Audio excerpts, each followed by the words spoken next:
সম্মানিত হাজিরিন, এই গবেষণাটা যারা করেছে তারা কেউ মুসলমান না, তারা হলো অন্য ধর্মাবলম্বী। কিন্তু তারা গবেষণা করে বের করেছেন পৃথিবীর যত অট্টালিকা আছে, বড় বড় ইমারত আছে, আমেরিকার টুইন টাওয়ার বলেন, ফ্রান্সের আইফেল টাওয়ার বলেন, পৃথিবীর যত বড় বড় বিল্ডিং অট্টালিকা, তারা এক নম্বরে স্থান দেয় নাই।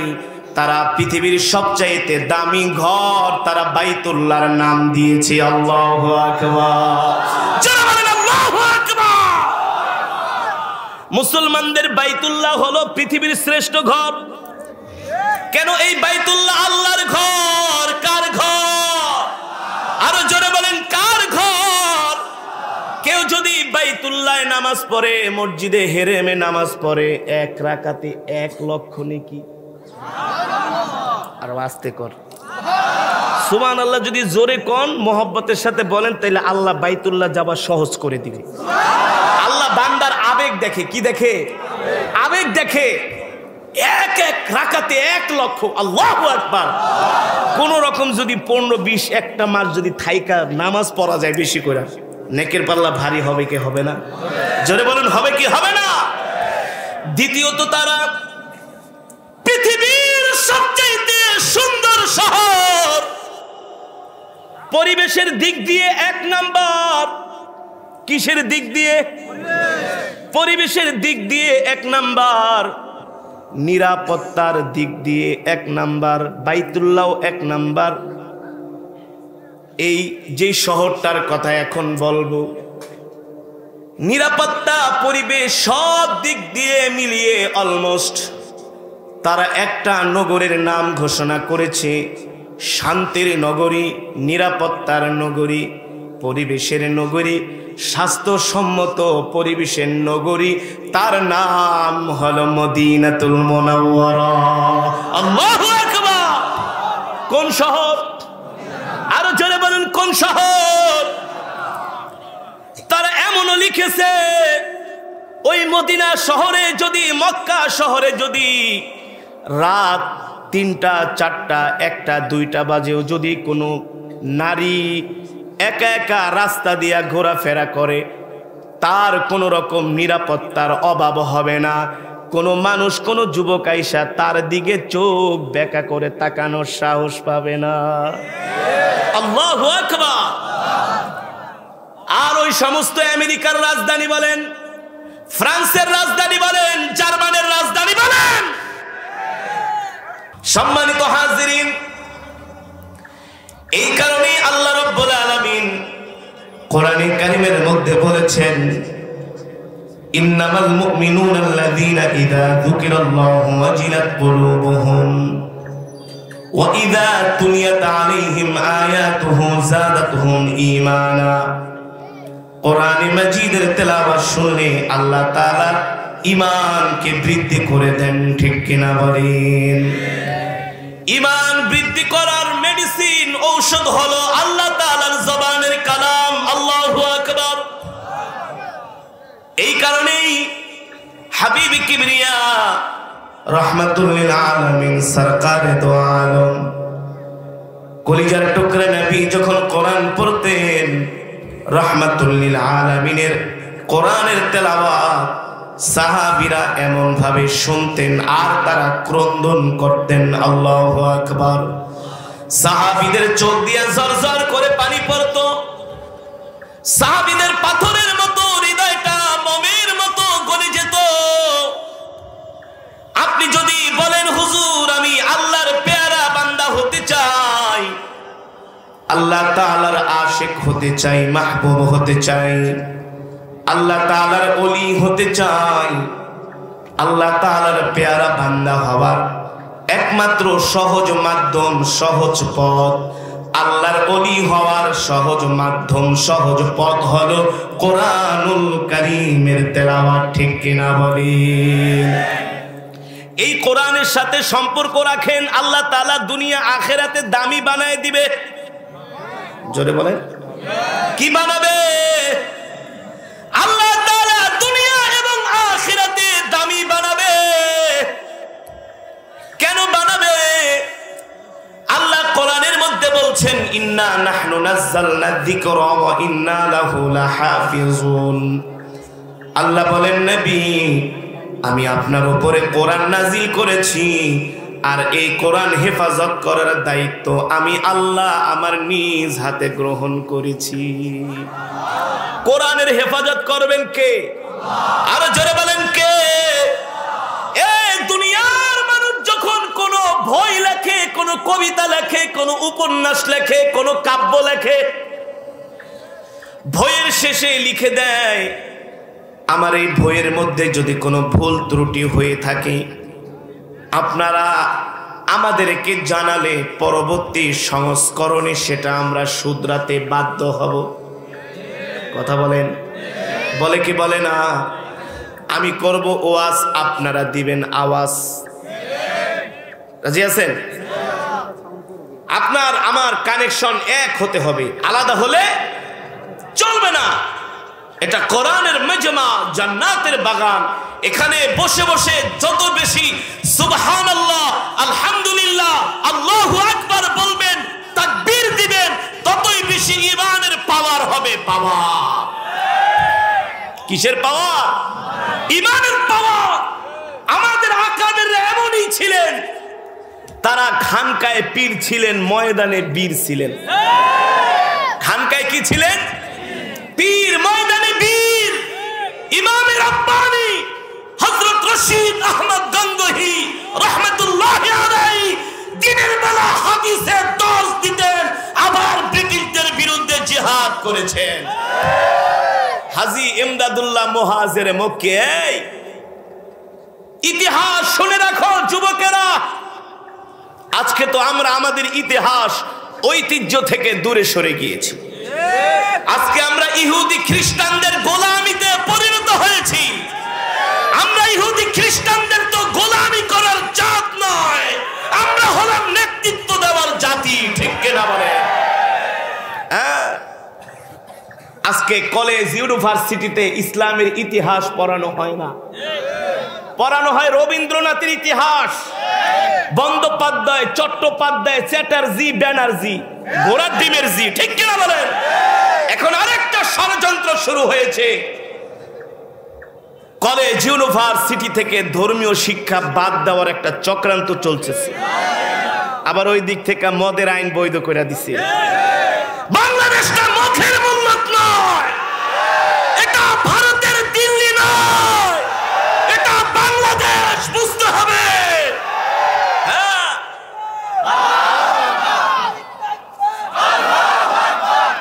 সম্মানিত হাজিরিন, ওলামায়ে কেরাম এই কথাগুলো কেন বলেন? কেন বলেন? আমরা যদি আমাদের ঈমান, আকীদা, তাহজিব, তামাদ্দুন যদি আমরা টিকায় না রাখি, তাহলে আমাদের ইসলামের 12টা বেজে যাবে। 12টা। আমরা ওয়াজ মাহফিলে বসে যদি এইভাবে না চিল্লাইতাম, মসজিদের মেম্বার থেকে যদি আমরা হুঙ্কার না দিতাম, নাস্তিক মুরতাদিরা ইসলামের 12টা বাজায় ফেলাইতো। 12টা। ঠিক কিনা বলেন? এ কারণে আমাদের ঈমান, আকীদাকে আমাদেরই হেফাজত করতে হবে, আমাদেরই সংরক্ষণ করতে হবে। ঠিক কিনা বলেন? এই কারণে আল্লাহর কোরআন ছাড়া আমাদের দ্বিতীয় কোনো পথ নাই। আছে? আল্লাহর কোরআন ছাড়া দ্বিতীয় কোনো পথ নাই। আজকে যদি প্রতিটা কলেজ ইউনিভার্সিটি থেকে যদি ইসলামের সঠিক ইতিহাস পড়ানো হতো, আমার দেশের যুব সমাজ নামাজি হয়ে যেত, ধার্মিক হয়ে যেত। কিন্তু কিছু ইসলাম বিদ্বেষী, সবাই না, কিছু ইসলাম বিদ্বেষী চায় না এদেশের যুব সমাজ ইসলামের পথে চলে আসুক। তাহলে তো তাদের গাঁজা, ইয়াবা, ফেন্সিডিল, মদ বিক্রি বন্ধ হয়ে যাবে। কথা বলেন? সঠিক বললাম নাকি ব্যাঠি? কিন্তু তোমরা একটা কথা মনে রাখবা, মদের আইনকে বৈধতা দিবা আর আমরা মদের বোতলে লাথি মারবো। লাথি। বাংলাদেশে কোনো মদ ঠক চলবে না। এটা মুসলমানের দেশ, এটা ওলি আল্লাহদের দেশ, এটা মুহাম্মদুল্লাহ হাফিজের দেশ, শামসুল হক ফরিদপুরের দেশ। ঠিক কিনা বলেন? শেখুল হাদিস আল্লাহ আল্লামা আজিজুল হকের দেশ, মুফতি সৈয়দ ইসহাক রহমতুল্লাহি আলাইহির দেশ। এই দেশে ইসলাম নিয়ে সিনিমিনি খেললে এই দেশের মুসলমান কিন্তু ছাড় দেয় না। যেমন টাকলা বুড়াদের 12টা বাজছে, অস্তিত্ব আছে। এই বেহায়াটা দেখলাম আবার 2 দিন আগে সোশ্যাল মিডিয়ায় আইসা এখন আল্লাহ রাব্বুল আলামিন শুরু করছে। এইসব ভণ্ডামি এদেশের মুসলমান বুঝা গেছে, ঠিক কিনা বলেন? সম্মানিত হাজিরিন,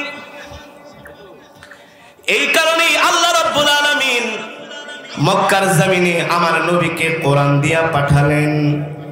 নবী আমার কোরআনের দাওয়াত দেয়, নবী আমার কোরআনের তেলাওয়াত করে।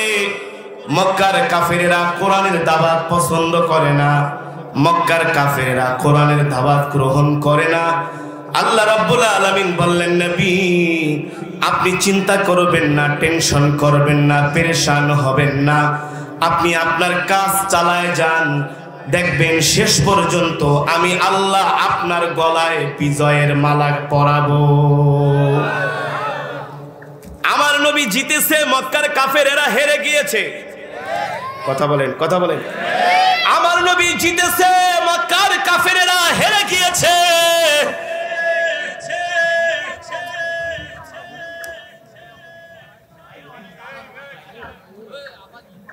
এই 20 শতাব্দীতে যারা ইসলামের বিরুদ্ধে ষড়যন্ত্র করে, চক্রান্ত করে, দেখবেন একদিন তারা হেরে যাবে। এই টুপিওয়ালা, পাগড়িওয়ালা, দাড়িওয়ালা মোল্লারাই জিতে যাবে। বিশ্বাস হয় না? হ্যাঁ, এই পৃথিবীতে যত অস্ত্র আছে, বোম, যোদ্ধা বোমারু বিমান, MiG-27, MiG-29, অ্যাপাচি হেলিকপ্টার, এই সমস্ত ফাইটার মাইটার কিছুই থাকবে না। বেশি দিন দৃঢ় নয়, ওদের আসল রূপ মানুষের সামনে ভেসে উঠবে। তারা এই পৃথিবীর জমিনে সমাজতন্ত্রের নামে, রাজতন্ত্রের নামে, কমিউনিজমের নামে, গণতন্ত্রের নামে মানুষকে তারা ধোঁকা দিতেছে, মূলত শান্তি দিতে পারছে না। এই সমস্ত যুদ্ধ শুধু তারা অস্ত্র বিক্রি করার জন্য। কি বিক্রি? অস্ত্র বিক্রি করার একটা ধান্দা, একটা ফিকির। এক এক দেশের সাথে এক এক দেশের যুদ্ধ লাগায় দেয়, আর হাজার হাজার, মিলিয়ন মিলিয়ন, ট্রিলিয়ন ট্রিলিয়ন ডলারের অস্ত্র বিক্রি করে। ওই দেশের মানুষ মরে যায়, যাক, তাদের কিছু যায় আসে না। তারা অস্ত্র বিক্রি করে কোটি কোটি ডলার ইনকাম করে। বর্তমানে পৃথিবীর যত শাসক আছে তারা মানুষের সাথে বেঈমানি করতেছে, মানুষকে শান্তি দিতে পারে না। আমেরিকা মানুষকে গণতন্ত্রের নামে শান্তি দিতে পারে নাই, রাশিয়া সমাজতন্ত্র, কমিউনিজমের নামে শান্তি দিতে পারে নাই। কিন্তু একমাত্র শান্তি হলো মদিনার ইসলামের মাঝে। কিসের মাঝে? মদিনার ইসলামের মাঝে, ঠিক কিনা বলেন? আল্লাহ তো সেই কথাই বলেছেন, ইন্নাদ-দীনা ইনদাল্লাহিল ইসলাম। আল্লাহর কাছে মনোনীত ধর্ম ইসলাম, মানবতার মুক্তির ধর্ম ইসলাম, মানবতার শান্তির ধর্ম ইসলাম, ঠিক কিনা বলেন? আজকে ইউক্রেনে রাশিয়া হামলা করেছে, পিছন দিক থেকে আমেরিকা ইউক্রেনকে বলছে আমরা তোমার সাথে আছি। আমরা ইউক্রেনের পিছনের থেকে আমরা সাথে আছি, চিন্তা করো না, আমরা নেটো তোমাকে অস্ত্র দিয়া, সৈন্য দিয়া আমরা তোমাকে হেল্প করব। লাস্টে দেখলো বিশাল রাষ্ট্র সোভিয়েত ইউনিয়ন রাশিয়ার সামনে ইউক্রেনকে একলা ফালায়া আমেরিকা তার মিত্ররা ভাইগা চলে গেছে।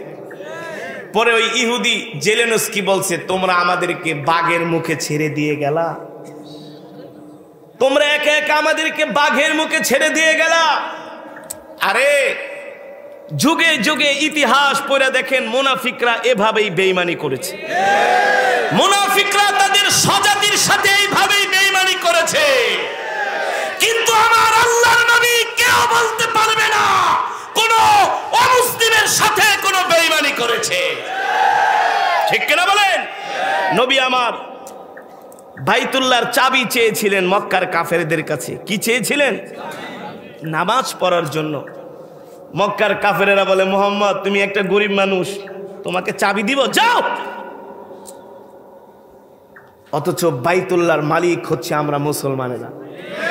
কাফেররা বাইতুল্লাহর মালিক না, কিন্তু এই বাইতুল্লাহ কিন্তু কাফেরদের কাছেও সম্মানের ছিলেন। এই বাইতুল্লাহ, এদিক তাকান, কিছু হইলেই খালি হুজুকে বাঙালি রে। বাইতুল্লাহ শুধু মুসলমানের কাছে সম্মানের ছিল না, কাফেরদের কাছেও কিন্তু বাইতুল্লাহ সম্মানের ছিলেন। মুসলমানরাও বাইতুল্লাহ তোয়াফ করত, কাফেররা কি করত? কিন্তু কাফেররা কি করত? বাইতুল্লাহ ঢুকে তারা উলঙ্গ হয়ে যেত, নাউজুবিল্লাহ বলে, উলঙ্গ হয়ে তারপরে তারা বাইতুল্লাহ চক্কর মারতো, আর বের হওয়ার সময় কইতো, আল্লাহ যা করছি না করছি মাফ করে দিস। আল্লাহ বলে, এই কারণে তোদেরকে আমি ধ্বংস করি নাই, নইলে জাগার মধ্যে তোদেরকে বানর কুকুর বানায় দিতাম। ঠিক কিনা বলেন? সম্মানিত হাজিরিন, ওই বাইতুল্লাহ হলো মুসলমানদের কলিজা, ওই বাইতুল্লাহ হলো মুসলমানদের হৃৎপিণ্ড, আর ওই মদিনা হলো মুসলমানদের আত্মা। এই এক সপ্তাহ আগে সারা পৃথিবীর যারা সমাজ বিজ্ঞানী, পরিবেশ বিজ্ঞানী, তারা একটা রিসার্চ করেছে, গবেষণা, যে পৃথিবীর মধ্যে সবচাইতে শান্তির শহর কোনটা আর নিরাপত্তার শহর কোনটা। তারা গবেষণা করে একটা রিপোর্ট করেছে। আমেরিকার ওয়াশিংটনকে তারা 1 নম্বর নিরাপত্তার শহর আখ্যায়িত করেছেন। ফ্রান্সের রাজধানী Paris, Japan, German, don't care, Bangla কথায় বিল নাই। যতই তোমরা সাজাও না সাজাও, বড় বড় বিল্ডিং বানাও, লাল নীল বাতি মারো, কোনো লাভ নাই। যারা এই গবেষণাটা করেছে তারা কিন্তু মুসলমান না। মুসলমান কেনা চায় তার দেশকে পৃথিবীর সামনে ফুটিয়ে না তুলতে, সবাই চায় তার দেশটাকে পৃথিবীর সামনে সুন্দর করে ফুটিয়ে তুলতে। আমরা যখন বিদেশে পড়াশোনা করতাম, মিশরে অনেক দেশের স্টুডেন্ট ছিল আমাদের সাথে, তো ওরা আইসা মালয়েশিয়ান ছেলেরা কইতো, আরে বেটা আমাদের রাজধানী কুয়ালালামপুর এত সুন্দর। আমরা কইতাম ঘোড়ার ডিম, কিন্তু সুন্দর এটা তো আমরাও জানি। আবার আফ্রিকার পোলাপান কইতো, মিয়া আমাদের জোহানেসবার্গ দেখছো মিয়া এত সুন্দর। আমরা বেটা এটা কোনো রাজধানী হলো নাকি? পরে এমন যখন আমরা ওদেরটারে মানে চাপা মাইরা দমাই দিতে চাই, একদিন এক মিশরি খুব চালাক আইনা আমাদেরকে দেখ, এই যে তোদের রাজধানী, মানে ওই যে বুড়িগঙ্গা নদীর পাশে ওই যে মানুষ গোসল করে কাপড় ধোয় আর নৌকা ময়লা আইনা দেখছে, এই যে তোদের রাজধানী। পরে আমরা মিয়া তোমরা আমাকে রাজধানী কি দেখছো নাকি মিয়া?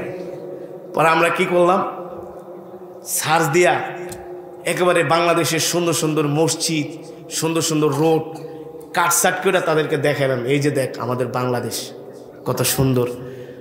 পরে বলে, তোমাদের বাংলাদেশ সুন্দর হলে তাহলে ওইটা কি? আমি বেটা এটা বাংলাদেশটা বাংলাদেশের বাইরে। তার মানে সবার দেশকে সবাই মানুষের সামনে প্রেজেন্ট করতে চায়, ভাব নিতে চায়। কথা বলেন, এটা তো অস্তিত্বের সাথে, নিজের প্রেস্টিজের সাথে জড়িত, ঠিক না? সম্মানিত হাজিরিন, এই গবেষণাটা যারা করেছে তারা কেউ মুসলমান না, তারা হলো অন্য ধর্মাবলম্বী, কিন্তু তারা গবেষণা করে বের করেছেন পৃথিবীর যত অট্টালিকা আছে, বড় বড় ইমারত আছে, আমেরিকার টুইন টাওয়ার বলেন, ফ্রান্সের আইফেল টাওয়ার বলেন, পৃথিবীর যত বড় বড় বিল্ডিং অট্টালিকা, তারা 1 নম্বরে স্থান দেয় নাই। তারা পৃথিবীর সবচাইতে দামি ঘর তারা বাইতুল্লাহর নাম দিয়েছে। আল্লাহু আকবার, যারা বলেন আল্লাহু আকবার। মুসলমানদের বাইতুল্লাহ হলো পৃথিবীর শ্রেষ্ঠ ঘর। কেন? এই বাইতুল্লাহ আল্লাহর ঘর। কার ঘর? আরো জোরে বলেন, কার ঘর? কেউ যদি বাইতুল্লাহ নামাজ পড়ে, মসজিদে হেরেমে নামাজ পড়ে, 1 রাকাতে 1 লক্ষ নেকি। আর আস্তে কর সুবহানাল্লাহ, যদি জোরে কোন মোহব্বতের সাথে বলেন, তাইলে আল্লাহ বাইতুল্লাহ যাওয়া সহজ করে দিবে। আল্লাহ বান্দার আবেগ দেখে। কি দেখে? আবেগ দেখে। এক এক রাকাতে 1 লক্ষ। আল্লাহু আকবার। কোন রকম যদি 15-20 একটা মাস যদি থাইকা নামাজ পড়া যায় বেশি করে, নেকের পাল্লা ভারী হবে কি হবে না? জোরে বলুন, হবে কি হবে না? দ্বিতীয়ত, তারা পৃথিবীর সবচেয়ে সুন্দর শহর, পরিবেশের দিক দিয়ে 1 নাম্বার। কিসের দিক দিয়ে? পরিবেশের দিক দিয়ে 1 নাম্বার, নিরাপত্তার দিক দিয়ে 1 নাম্বার, বাইতুল্লাহ 1 নাম্বার। এই যে শহরটার কথা এখন বলবো, নিরাপত্তা, পরিবেশ সব দিক দিয়ে মিলিয়ে অলমোস্ট তারা একটা নগরের নাম ঘোষণা করেছে, শান্তির নগরী, নিরাপত্তার নগরী, পরিবেশের নগরী, স্বাস্থ্যসম্মত পরিবেশের নগরী। তার নাম হলো মদিনাতুল মুনাওয়ারা। আল্লাহু আকবার। কোন শহর? আরো জোরে বলুন, কোন শহর? তারা এমনও লিখেছে, ওই মদিনা শহরে যদি, মক্কা শহরে যদি রাত 3টা, 4টা, 1টা, 2টা বাজেও যদি কোনো নারী একা একা রাস্তা দিয়া ঘোরাফেরা করে, তার কোনো রকম নিরাপত্তার অভাব হবে না।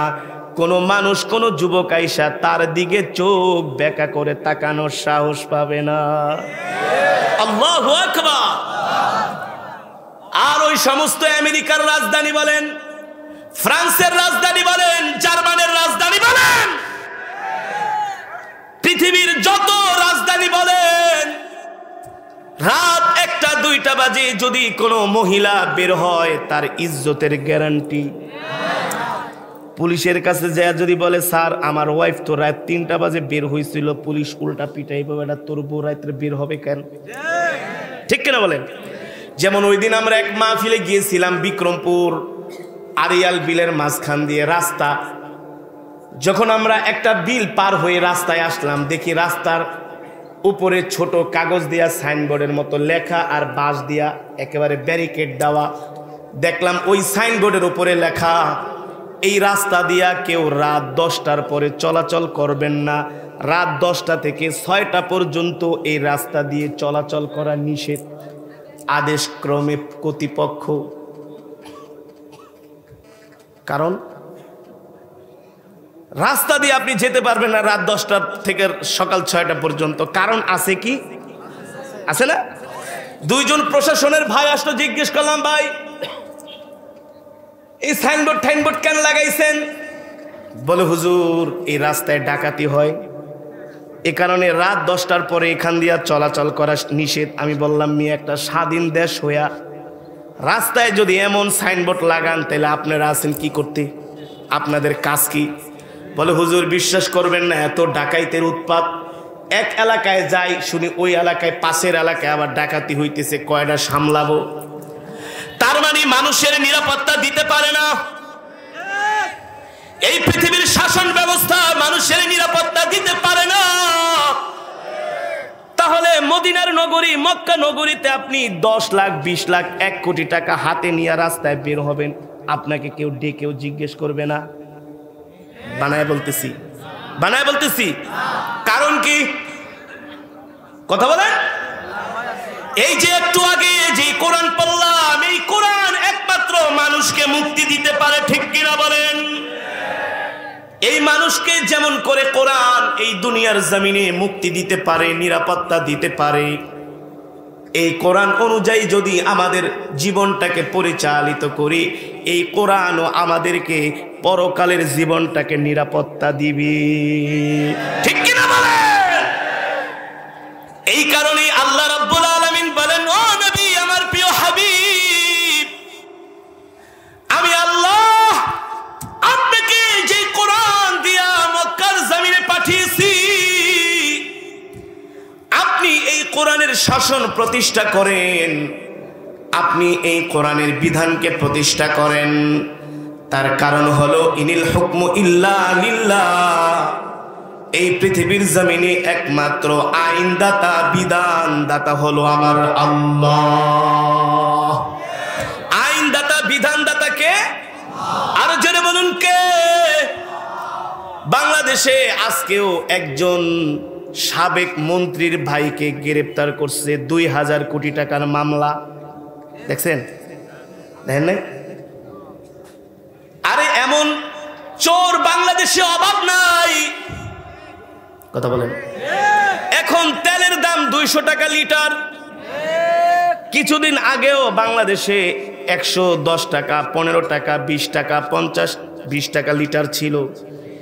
এক লাফে 200 টাকা তেলের লিটার। চাউলের দাম 200 কত?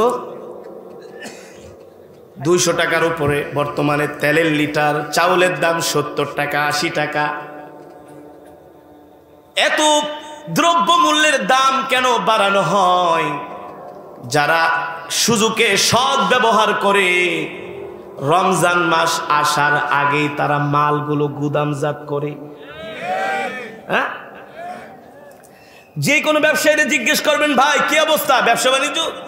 বলে ভাই সব মাল স্টকে রাখতেছি, রমজানে ব্যবসা করুন। ব্যবসা করবো কোন সময়?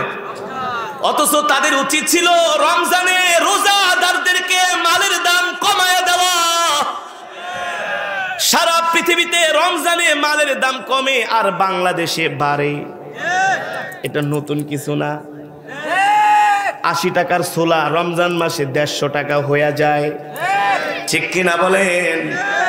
যারা এই সমস্ত সিন্ডিকেট করে ব্যবসা করে মানুষকে কষ্ট দেয়, তাদের ব্যবসার টাকা হারাম হারাম হারাম। ঠিক কিনা বলেন?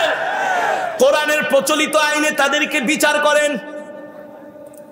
চোরদেরকে ধইরা আনেন, কোরআনের আইন অনুযায়ী বিচার করেন, দেখবেন নিত্য পণ্যের দাম কমে যাবে কমে যাবে। ঠিক কিনা বলেন? কিন্তু বিচার করবে কে? যে রক্ষক সেই বক্ষকের কাতারে। যে রক্ষক, কথা ঠিক আছে কি আছে না? এ মুসলমান, এই কথাগুলো বাংলার আলেম সমাজ ছাড়া আর কেউ বলবে না, বলবে না, বলার বুকের পাটা নাই। ঠিক কিনা বলে? এই কারণে মুসলমান, আমি কোরআনের আইন সেই কথা বাংলাদেশে এখন নাই বললাম, কারণ কোরআনের আইন আমরা প্রতিষ্ঠা করতে পারি নাই। যদি কোরআনের আইন প্রতিষ্ঠা করতে পারতাম সংসদ থেকে, খোদার কসম করে বলি বাংলাদেশে একজন চোরও খুঁজে পাওয়া যেত না। এখন যেহেতু কোরআনের আইন নাই, তাতে কি হয়েছে? সব আমার আয়াতের মধ্যে। বান্দা, তুমি যদি আমাকে ভয় না করো, আমার কোরআন অনুযায়ী যদি তোমার জীবনটাকে পরিচালিত না করো, বান্দা, এ বান্দা, মনে রেখো আমি আল্লাহ অবশ্যই হাসরের ময়দানে তোমাদেরকে বিচার করব। ঠিক কিনা বলি? সুতরাং আপনাদেরকে এটাই আমি বুঝাতে চাই, আমরা যদি যার যার জায়গা থেকে আল্লাহর কোরআন অনুযায়ী যদি আমরা আমাদের পরিবারটাকে সাজাই, যে আমি আমার পরিবারে কখনো হারাম ইনকাম করব না, আমি আমার পরিবারের সদস্যকে হারাম খাবার, জোরে বলেন, খাওয়াবো না। আমি সমাজের বিচারক, আমি বিচার করি। আমি আজ থেকে বিচার করে কোনো মানুষের থেকে ঘুষ খাবো না। কি খাবো না? সমাজের মধ্যে বিচারকরা যারা আছেন, তারা 2000, 5000, 10,000 টাকা ঘুষ খায়া যেই বেটায় বিচার পাওয়ার কথা, তাকে বিচারের রায় না দিয়া যে অন্যায় করেছে তার পক্ষে বিচারের রায় দিয়ে দেওয়া হবে। আছে কি আছে না? আছে কি আছে না? আজকে অনেকেই ব্যবসার মধ্যে মাপে কম দেয়, ওজনে কম দেয়। দেখি দেয় না? ওজনে কম দিব না, দুধের মধ্যে পানি মিক্স করব না, মানুষের সাথে মিথ্যা কথা বলবো না। আল্লাহ বলে, বান্দা, আমি যেই অপরাধগুলোর কথা তোমাদেরকে বললাম, এই অপরাধ থেকে যদি তোমরা বেঁচে থাকো, আমি আল্লাহ তোমাদেরকে জান্নাত দিব। আর যদি এই অপরাধ থেকে বেঁচে না থাকো, চোখ দুইটা বন্ধ করো, তারপরে বলে আল্লাহ আমি হারে হারে টের পাওয়াবো, কড়াই গন্ডায় হিসাব নিয়ে দেখায় দিব। ঠিক কিনা বলেন? এই কারণে সম্মানিত হাজিরিন, আমাদেরকে আগে নিজে ভালো হতে হবে। আগে আমাদেরকে কি হতে হবে? আমিরুল মুমিনিন খলিফাতুল মুসলিমিন হযরত আলী কাররামাল্লাহু ওয়াজহা, তিনি খেলাফতের দায়িত্বে মদিনার প্রেসিডেন্ট। তিনি কি? তিনি ছিলেন মদিনার সর্বশেষ খলিফা। 4 জন খলিফা ছিল। কয়জন? জোরে বলেন কয়জন? প্রথম জনের নাম জোরে বলেন আবু বকর সিদ্দিক রাদিয়াল্লাহু তাআলা আনহু। দ্বিতীয় জন হযরত ওমর। তৃতীয় জন হযরত উসমান ইবনে আফফান। চতুর্থ জন হযরতে আলী। আপনারা জানেন যে শেষ খেলাফতের দায়িত্বে ছিলেন হযরতে আলী। আলী রাদিয়াল্লাহু তাআলা আনহুর জামানায় অনেক অঘটন ঘটেছে, একটু বিশৃঙ্খলা হয়েছিল। মানে ওই মুনাফিকরা মুসলমানদের বিরুদ্ধে একজন আর একজনের লাগাই দিত মিথ্যা প্ররোচনা দিয়া। হ্যাঁ, তোমরা আলীর দলের মানুষ, ওই যে দেখো আলী কি করতেছে খেলাফতের মধ্যে। মানে মুনাফিকরা এসে মুসলমানের মধ্যে বিভ্রান্তি ছড়াতো। তো একটু একটু সমস্যা দেখা দিল। একজন ইহুদি আইসা হযরত আলীকে বলে, আলী একটা কথা বলবো। আলী রাদিয়াল্লাহু তাআলা আনহু কিন্তু প্রেসিডেন্ট, কি একজন সাধারণ জনগণ আইসা বলে, আলী একটা কথা বলবো। একজন প্রেসিডেন্টকে বলতেছেন। আর বর্তমানে কোনো প্রেসিডেন্টের সাথে কথা বলা তো দূরের কথা, তার বাসভবনের 5 কিলো কাছাকাছি আপনি যাইতে পারবেন না। আপনার একেবারে জামা লুঙ্গি খুললা চেক করবে। আর যদি বলেন আমি এখন প্রেসিডেন্টের সাথে কথা বলবো, বললো তুমি কি খাইছো? পাগল কবে হইছো? তোমার বাড়ির মানুষ জানে যে তুমি পাগল হইছো? তুমি প্রেসিডেন্টের সাথে আইছো কথা বলতে। ঠিক কিনা বলেন? ঠিক কিনা বলেন? ওই লোক আসছে, খলিফা আমিরুল মুমিনিন, আপনার সাথে আমি একটা কথা বলতে চাই। কি কথা? বলে, আপনি যেমনি রাষ্ট্র পরিচালনা করতেছেন আমার কাছে মোটেও ভালো লাগে না। হযরত আলীকে, আচ্ছা বর্তমান জামানার প্রেসিডেন্ট হইলে এই কথা বলার সাথে সাথে জেলে ঢুকা, ওই আমার বিরুদ্ধে কথা বলতেছে। নিজে বলতেছে আপনি যেমনি দেশ চালান আমার ভালো লাগে না। প্রেসিডেন্ট তো বলতে বলতে, বেটা তুই আদার ব্যাপারী, জাহাজের খবর এত লাভ কি? তোর ভালো লাগুক না লাগুক তাতে কি যায় আসে?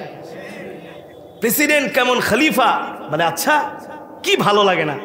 বলে এই যে মারামারি কাটাকাটি। হযরত আলী কই, মারামারি কাটাকাটি তো তোমরাই লাগাই দিতেছে ইহুদিরা। আল্লাহু আকবার। এখন আর ইহুদির কোনো কথা বলার চান্স আছে? হযরত আলী কে, থাক, বলো বলো, তুমি যা বলতে আসছো বলো, তোমার মনের কথা বলো, আমি শুনতেছি। পরে বলে, আলী আপনার আগে যে প্রেসিডেন্ট ছিল খলিফা আপনার চাইতে অনেক ভালো ছিল। আচ্ছা, আবু বকর ভালো ছিল? কয় খুব ভালো। ওমর? কয় খুব ভালো। ওসমান? কয় খুব ভালো। তা আমি? আপনার চাইতে তারা আরো বেশি ভালো ছিল। হযরত আলী রাদিয়াল্লাহু তাআলা বলে, এই ইহুদি শোন, ওই জামানার যারা জনগণ ছিল তারা ভালো ছিল, এ কারণে তাদের জন্য আল্লাহ ভালো রাষ্ট্রপ্রধান আল্লাহ নিযুক্ত করে দিয়েছেন। এই জামানায় তোরা হচ্ছিস নাম্বার 1 বাটপার, চিটার, মিথ্যুক, বেঈমান, দুর্নীতিবাজ। তোদের শাসন করার জন্য আল্লাহ আমাকে পাঠাইছে। যদি রাষ্ট্রের জনগণ ভালো হয়ে যায়, রাষ্ট্রের জনগণ যদি আল্লাহওয়ালা হয়ে যায়, আমানতদারি হয়ে যায়, আল্লাহ তাদের জন্য একটা সুন্দর বাদশাহ নির্বাচিত করে দেন। আগে আমাদেরকে ভালো হতে হবে। আগে আমাদের কি হতে হবে? যেই দেশে মসজিদে গেলে জুতাটা পর্যন্ত থাকে না, কথা বলে না, মাঝে মাঝে বাইতুল মোকাররমে দেই ধরে ধরে পিটাইতেছে, কি হয়েছে? কবে জুতা চোর ধরছে। জাতীয় মসজিদ বাইতুল মোকাররমে এখনো জুতা চুরি হয়। অথচ আপনি বিদেশে কোনো মসজিদে যান, এই যে আমরা বিদেশ ঘুরি, এক এক দেশে কত সুন্দর সুন্দর মসজিদ, জুতাটা মনে করেন আধা কিলো দূরে ফালায় যায়। কারণ বিদেশের মসজিদ তো এমন না, সুপরিকল্পিত, অনেক দূরে ঘেট, সেখানে আপনি জুতা রাখা যাবেন, আপনার জুতার দিকে কেউ ফিরেও তাকাবে না। আর আপনি ঢাকা শহরে যান, যশোর শহরে যান, নতুন একটা বাটা জুতা কিনা অ্যাপেক্সের, আপনি মসজিদে ঢুকতে দেরি দেখবেন 2 মিনিটে জুতা গায়ে। কথা বলে না, কথা বলে না। পাবলিক টয়লেটের বদনা পর্যন্ত নিয়ে যায়। ট্রেনে যাচ্ছি ঢাকা থেকে রাজশাহী, দেখি ট্রেনের বাথরুমের মধ্যে ওই বদনার সাথে শিকল দিয়া তালা মারা। টিটিরে ডাক দিলাম, এদিকে আসেন। এই মিয়া, কি শিকল লাগাইছেন? ঠিক মতো কাম ঠাম সারতে পারি না। হুজুর কি করো, এই বদনা হুজুর বাথরুম থেকে চুরি করে নিয়ে যায়। সব দোষ খালি উপরের না, আগে নিচের মানুষদেরকে ঠিক হতে হবে। রাষ্ট্রপ্রধানকে বলে দিছে তোরা জুতা চুরি কর, বদনা চুরি কর। গত 3 মাস আগে আমার গাড়িতে ডাকাতি হয়েছে। কয় মাস? ওয়াজ করে যাইতেছি রাইট 1টা বাজে, দেখি রাস্তায় ব্যারিকেড। আবার আপনাদের দেশে আছে টাছেনি? কথা বলে না আছে? আল্লাহ কয় কি, রাত 1টার দিকে ওয়াজ করে যাইতেছি, ঢাকাইতে ব্যারিকেড দিছে। দেওয়ার পরে টাকা পয়সা যা ছিল সব নিয়ে গেল, গাড়ি গুড়ি কোবায় ঠোবায়। এখন যাওয়ার সময় হুজুর মাফ করে দিয়েন। হুজুর আপনারা তো প্রত্যেক দিনই কামান, আমরা নালে একদিন নিছি, আবার আইসা আমার জড়ায় ধরছে। হুজুর আপনার সাথে আসলেই বেয়াদবি করে ফেলাইছি। পরে আমি বললাম, টাকা তো নিশ্চয় 2,60,000 টাকা আছে, মাদ্রাসার টাকা দিয়া যা। সকালে যায় মাদ্রাসার ছাত্রদের জন্য বাজার করব, চাউল কিনবো, শিক্ষকদের বেতন দিব। আমাকে সুন্দর করে আদর করে, হুজুর আপনি গাড়িতে বসেন, আমরা দেখতেছি। মানে আমি মনে হয় ওয়াজ মাহফিলে আইছি, আপনি হাদিয়া দিব আপনি। আমি বলছি হ্যাঁ মনে হয় দিবে। ওমা সুন্দর করে বসে টসাকে, এই হুজুরে বসতে দে। একেবারে ডাকের ঠাকের যা হইল সর্দার, ডাকেরদের কি সর্দার। হ্যাঁ, আবার পিছর তনে 2-4 জন ড্রাইভারে গালি দেয়, তোর কারণ আজকে হুজুরের গাড়িতে কোপ দিলাম। হুজুরে দেখলে কি কোপ দিতাম? আমি কি কোপ যখন একটা দিছস, লাইট জ্বালাইছে, তখন দেখছস না? আর একটা হুজুর একটু ভয় ভীতি না দেখালে তো টাকা পয়সা দিবেন না। হ্যাঁ, পরে আমি গাড়িতে বসলাম, মনে মনে করছি যাক 60,000 টাকা যদি দেয়, যে মাদ্রাসার বেতন টেতন দিব। ওমা একটু পরে আয়া 1,000 টাকার 20টা নোট, মানে 2,000 টাকা, 100 টাকার 20টা নোট দিয়ে, হুজুর এটা দিলাম, আপনি নাস্তা টাস্তা খেয়ে ঢাকায় যান গা। পরে যাওয়ার সময় কয়, হুজুর আসলে আমরা এই ডাকাতি করতাম না, পেটের দায়ে ডাকাতি করি। কিসের দায়ে? এক একটার বয়স হলো 20 থেকে 25, সর্বোচ্চ 30। এক একটার বয়স কত? 30। একটা যুবক যদি কয় আমি পেটের দায়ে ডাকাতি করি, এটা কি মানার মতো? যদি 60-70 বছরের বৃদ্ধ কোনো দাদা এসে যদি কইতো, বাবারে পোলাপান খাওন ঠাউন দেয় না, কি করুম, এখন ডাকাতি করতে হইতেছে, তাইলে মানান যায়। তোর বয়স 20 থেকে 30, এখন তো তোর ইনকাম করার বয়স, হালাল কামানোর বয়স। এই বয়সে তুই কেন ডাকাতি করবি? হারাম টাকা কেন কামাবি? মানুষের সম্পদ কেন জোর করে ছিনায় নিবি? ঠিক কিনা বলেন? তো হুজুর পেটের দায়ে ডাকাতি করি। পরে আমি কই, যা মাফ করে দিলাম, যা দিলাম, কিন্তু ডাকাতি ঢাকাতি আর করিস না। পরে আমরা আইসা পড়লাম। পরে ওই যে রাত্রেবেলা পুলিশের সাথে দেখা, আমি কইলাম, এই মিয়া আপনাকে বেতন দিয়ে রাখে কি করতে? আমাদের ট্যাক্সের টাকা দিয়ে আপনাদের বেতন দেয়, ডাকাতি করে দেখেন না? হুজুর আপনি জানেন আমরা টহল দিই, ঠিক আছে, কিন্তু মাঝে মাঝে আবার আমরা মাইরাও ফালাই ডাকাই। কিন্তু যদি আইনের মার পেছে পড়ে যায়, উল্টা মামলা আর আমার উপরে আসবে। তা আপনি বলেন কি করব? তাহলে তো ঠিকই আছে, আগে আমাদেরকে ভালো হতে হবে, আগে আমাদেরকে কি ভালো হতে হবে, আল্লাহর কোরআন অনুযায়ী আগে আমাদেরকে চলতে হবে। যার যার জায়গা থেকে ভয় করতে হবে কাকে? জোরে বলেন কাকে? আমি যদি ভয় করি যে আমি এখন হারাম খাবো, যে কোনো সময় আমার মৃত্যু চলে আসতে পারে, কিন্তু আল্লাহর কাছে তো জবাব দিতে হবে। হ্যাঁ, যখন নিজের এই ভয়, আল্লাহর প্রতি ভয়টা তৈরি হবে, আল্লাহর প্রতি ভয়, ভালোবাসা, বিশ্বাস যখন তৈরি হবে, তখন আমাদের দ্বারা আর কোনো অন্যায় কাজ হবে না, আমাদের দ্বারা মানুষ কোনো কষ্ট পাবে না। ঠিক কিনা বলেন? আমাদের দ্বারা সমাজের মধ্যে কোনো বিশৃঙ্খলা হবে না, আমাদের দ্বারা সমাজের কোনো মানুষ প্রতারিত। এই কারণে সম্মানিত হাজিরিন, আল্লাহ তাআলা কোরআনের মধ্যে সেই কথাই বলছেন, ইয়া আইয়ুহাল্লাযীনা আমানু দুখুলু ফিস-সিলমি কাফা ওয়া লা তাত্তাবিউ খুতুওয়াতিশ শাইতান। আল্লাহ বলেন, নবী বলেন, যাতে দুনিয়ার মানুষগুলো, ইমানদারগুলো পরিপূর্ণভাবে ইসলামের মধ্যে ঢুকে যায়, পরিপূর্ণভাবে ইসলামের মধ্যে প্রবেশ করে। আপনাদের কাছে আমার প্রশ্ন, আমরা কি পরিপূর্ণ ইসলামটাকে মানি? জোরে বলেন। ইসলামের 20 ভাগও আমাদের মাঝে নাই। আছে? নাই। সাহাবায়ে কেরাম রিদওয়ানুল্লাহি তাআলা আলাইহিম আজমাইনরা ইসলামটাকে 100% মানতো। এই কারণে তাদের মধ্যে মারামারি, কাটাকাটি, হানাহানি, হিংসা, বিদ্বেষ, ঝগড়া, ফাসাদ, কারো সম্পদ লুণ্ঠন করা, কারোর উপর অত্যাচার করা, কারোর উপর নির্যাতন করা, কারোর উপর জুলুম করা আল্লাহর নবীর জামানায় দেখাতে পারবেন না, 4 খলিফার জামানায় দেখাতে পারবেন না। না পারবেন? বিকজ শুধু আল্লাহর কোরআন অনুযায়ী জীবনটাকে পরিচালিত করতে হবে। রাজি আছেন তো ইনশাআল্লাহ? রাজি আছেন তো ইনশাআল্লাহ? আমরা যার যার জায়গা থেকে, যার যার অবস্থান থেকে, যার যার ব্যবসা করেন ব্যবসায়ী জায়গা থেকে যে আমার দায়বদ্ধতা আছে, আজকে আমি মানুষকে ঠকাইলাম, মাপে কম দিলাম, এই মানুষ দেখলো না, কিছু বলতে পারলো না, দেখেছেন কি? তাহলে এমন করে যদি আমরা আল্লাহকে ভয় করি, আমাদের দ্বারা অন্যায় হবে? আপনি সরকারি বড় কোনো চাকরি করেন, চাইলে এক একটা ফাইল দিয়ে আপনি 10, 20 হাজার, 50, 1 লাখ টাকা ঘুষ খাইতে পারেন, ঘুষ খাইতে পারেন।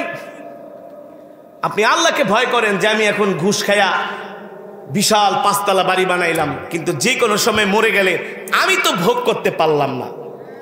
এই সম্পদ ভোগ করলো বাপ, আমার সম্পদ ভোগ করবে আমার সন্তান, আর সন্তান যদি মানুষ না হয়ে অমানুষ হয়, এই সম্পদ দিয়া গাঁজা খাবে, ইয়াবা খাবে, ফেন্সিডিল খাবে, দুনিয়ার যত গুনার কাজ সব করবে। ঠিক কিনা বলেন? তাহলে এই অর্থ কার জন্য? সমাজে এমন কিছু ভালো মানুষ এখনো আছে যারা এই সমস্ত সুদ খায় না, ঘুষ খায় না, মানুষের থেকে জুলুম করে টাকা কামায় না। আছে কি? আছে না? অনেক পুলিশের মধ্যে অনেক ভালো ভালো পুলিশ আছে যারা মাসের 20 তারিখের পরে তাদের বাসায় আর ভালো বাজার জোটে না। আমাদের সাথে অনেক সম্পর্ক, চেহারার দিকে তাকাইলে দেখি নূর চমকায়, কাপড়টা পর্যন্ত টাকনুর নিচে পড়ে না, টাকনুর উপরে পড়ে, পকেটে মিসওয়াক, আজান দেওয়ার সাথে সাথে মসজিদে চলে আসে। একজন পুলিশ অফিসার এসে আমাকে একদিন রমজান মাসে 200 টাকা হাদিয়া দিছে। কত? আমি বললাম, মিয়া পুলিশ গো কি টাকার অভাব আছে নাকি? 200 টাকা দিলেন কেন? খুব ঘনিষ্ঠ। হুজুর চাইছিলাম আপনারা আরো বেশি হাদিয়া দিব, আমি তো আপনার ভক্ত, কিন্তু হুজুর আসলে বেতন যা পাইছি 20 তারিখের আগে বাজার সদাই করে শেষ।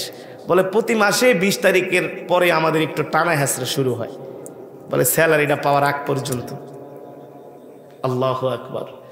ভালো মানুষ আছে কি? আছে না? 5 ওয়াক্ত নামাজ পড়ে, একেবারে সুন্নতি দাড়ি, বলে হুজুর আলহামদুলিল্লাহ এই হাত দিয়া কোনোদিন একটা হারাম টাকা কামাই নাই, হারাম টাকা ধরি নাই। এই লোককে আমি দেখি নামাজের আগে আগে এসে কোরআন শরীফ নিয়ে বসে বসে কোরআনের তেলাওয়াত করে। আল্লাহু আকবার। তাহলে যার যার জায়গা থেকে, অবস্থান থেকে আমরা আল্লাহকে ভয় করব, কোরআন অনুযায়ী আমরা আমাদের জীবনটাকে পরিচালিত করব আল্লাহ আমাদের সকলকে তৌফিক দান করুন। অনেক মা বোনেরা বয়ান শুনতেছেন, আপনাদের উদ্দেশ্য করে বলছি, আপনারা খুব পুরুষদেরকে অনেক সময় বিরক্ত করেন, পুরুষদেরকে অনেক সময় বিরক্ত করেন যে পাশের বাড়ির সে প্রত্যেকদিন 2000 1000 টাকার বাজার করে, আর তুমি শুধু আমার জন্য 100 টাকা 150 টাকার মাছ নিয়ে আসো, ব্যাপারটা কি? হ্যাঁ, অনেক পুরুষ যে কামাই করে তাদের টাকা হালাল, হারাম না, কিন্তু আপনার স্বামীর টাকা হালাল। ঠিক কিনা বলেন? এ কারণে স্বামী যেটা এনে দেয় সেটার উপরই সন্তুষ্ট থাকবেন। হালাল খাবেন, হারামের ধারে কাছে যাবেন না। এর কারণ হলো ইবাদত কবুল হওয়ার প্রথম শর্ত হলো হালাল রিজিক, আল্লাহকে ভয় করা। ঠিক কিনা বলেন? আল্লাহ তাআলা আমাদের সকলকে আল্লাহ তাআলার ভয় আমাদের অন্তরের মধ্যে দান করুন বলে আমিন। প্রতিটা কাজে, প্রতিটা ক্ষেত্রে, প্রতিটা কর্মে, প্রতিটা সেক্টরে যে যে জায়গা থেকে আছি, আমরা আল্লাহর কোরআন অনুযায়ী আমাদের জীবনটাকে আমরা পরিচালিত করার জন্য চেষ্টা করব। নিজেও কোরআন অনুযায়ী চলার চেষ্টা করব, পরিবারের সদস্যদেরকেও কোরআন অনুযায়ী পরিচালিত করার জন্য আমরা উৎসাহিত করব। নিজেও আল্লাহর কোরআন মানব, সমাজের মুসলমানদেরকেও আল্লাহর কোরআন মানার জন্য আমরা সর্বাত্মক দাওয়াত দিব ইনশাআল্লাহ। এই মাহফিলগুলো শুধু এই কারণেই করা হয় যাতে আপনাদের ঈমান আকীদা মজবুত হয়, গুনাহ থেকে বেঁচে থাকেন, কোরআন অনুযায়ী যাতে জীবনটাকে পরিচালিত করতে পারেন। এই কারণেই মূলত এই ওয়াজ মাহফিলগুলোর আয়োজন করা। তাহলে আমরা আজ থেকে আল্লাহকে ভয় করব তো ইনশাআল্লাহ, কোরআন অনুযায়ী আমরা জীবনটাকে পরিচালিত করব তো ইনশাআল্লাহ। আল্লাহ আমাদের সকলকে কবুল করুন, বলি আমিন। আরো জোরে সেরে বলি আমিন। আজকে যে মাহফিলের আয়োজন করা হয়েছে অত্র এলাকার যুব সমাজ, আল্লাহ তাআলা যুবক ভাইদের এই মহতি আয়োজন, এই মহতি মাহফিলকে আল্লাহ তাআলা কিয়ামত পর্যন্ত কবুল করুন।